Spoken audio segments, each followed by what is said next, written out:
Hello বন্ধুরা, দেখতে পাচ্ছেন হিটকো কোম্পানির একটি হিটার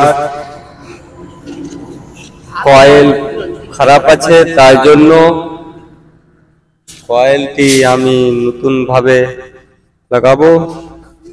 কিভাবে সেটিং করতে হয় তোমাদেরকে দেখাচ্ছি। দেখতে পাচ্ছেন বন্ধুরা, কয়েল খুলে ফেলে দিলাম।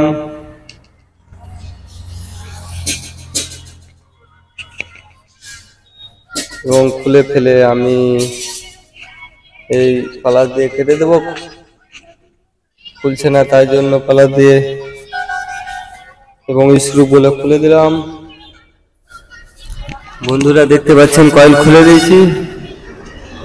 আমি হলাম इब्राहिम इलेक्ट्रिक प्लम्बर, जो वीडियो दिखाऊंगा सबसे एक नंबर। प्योर कॉपी करा वीडियो ना, আমার নিজস্ব ভিডিও। দেখতে পাচ্ছেন সুন্দর ভাবে আমি স্ক্রু দিয়ে কষে দিলাম কয়েল এবং লাগাবো।